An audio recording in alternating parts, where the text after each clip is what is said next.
इब्राहिम साहब, अवां उते ही मौजूद आहियो जिते ही सब कुछ थे पियो, यानी गादी वारे शहर इस्लामाबाद में।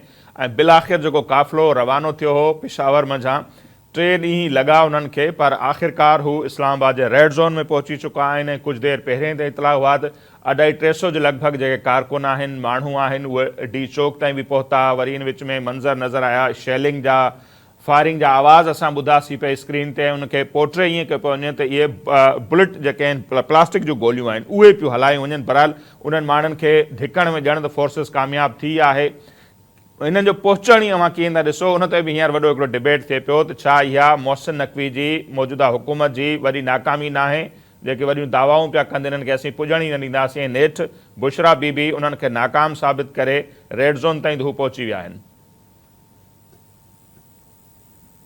महिरबानी नसीर साहब, हिननि जो पहुचण जेको सो हिकिड़ी हक़ीक़त आहे। उन हक़ीक़त ते अचण जे अॻु में पहिरीं ॿुधायां त हीउ जेको बुशरा साहिबा जी अॻवानी में जेको जथो आयो आहे, उहो सॼो शहर लताड़ींदे जिन्ना एवेन्यू खां थींदे बिल्कुलु जेको सो 500 मीटरनि जे फ़ासिले ते आहे, डी चौक ते। पर उन ई हंधि जेके थियनि उहे कुझु टीवी चैनल आहिनि प्राइवेट, उन्हनि ते मतिलबु असांजा दोस्त आहिनि, उहे उन में यरगमाल आहिनि। टीवी चैनल आहे, उन में चयो त असीं जेके 10 माण्हू यरगमाल आहियूं, वॾो घेरो आहे, ऐं अहिड़ा कुझु ॿिया प्राइवेट टीवी चैनल आहिनि, उर्दू टीवी चैनल चैनल आहिनि, जे उन्हनि डायरेक्टर न्यूज़ में चवंदा ज़ख़्मी थियो आहे, एक न्यूज़ या समथिंग। बिल्कुलु जी, दुकाननि ते उन्हनि पथराव कयो आहे। यानी गादी वारो हंधि मुकमल तौर ते जेको उनजी जेको रेड ज़ोन खां थोरो ई फ़ासिले ते उहो यरगमाल बणियल आहे। शहर जा अक्सर रस्ता बंदि आहिनि, स्कूल सुभाणे बंदि हूंदा, यूनिवर्सिटी सुभाणे बंदि हूंदियूं, इंटरनेट जेका सर्विस आहे उन में इंटरप्शन आहे।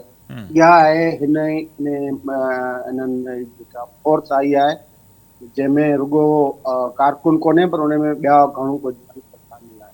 सही। पर इहा हक़ीक़त आहे त बुशरा बीबी जी अॻवानी में इहे जेके आहिनि माण्हू हिते पहुची विया आहिनि।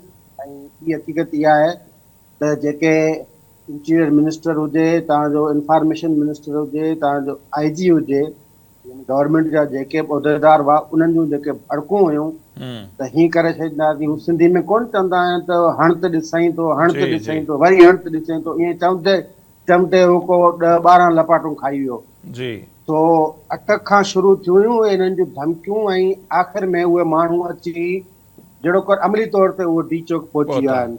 त इहे ॿई हक़ीक़तूं जेके आहिनि उन्हनि खे तस्लीम करणो पवंदो। बुशरा बीबी उन्हनि माण्हुनि खे वठी अचण में कामयाब थी आहे, ऐं हुकूमत जेके आहिनि उहे जेके बि दावाऊं कयूं पिए, उहे दावाऊं जेके आहिनि उहे धूड़ थी चुकियूं आहिनि।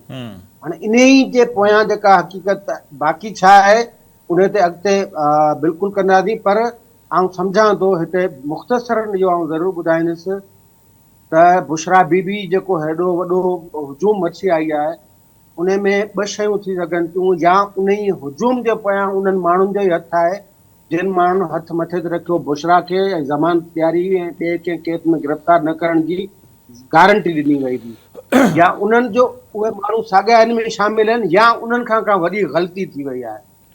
उन ई हवाले सां बहस हलंदड़ आहे।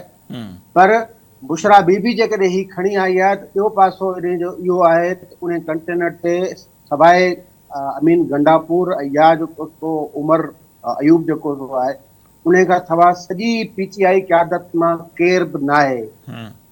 सॼी PTI पंजाब जी, बलूचिस्तान जी, इस्लामाबाद जी उहा क़यादत जेका आहे, समूरा असेंबली मेंबर, सेनेटर या जेके आहिनि सूबाई असेंबली, या कुझु वज़ीर जेके आहिनि सूबाई वज़ीर, उहे मौजूदु आहिनि हिन में।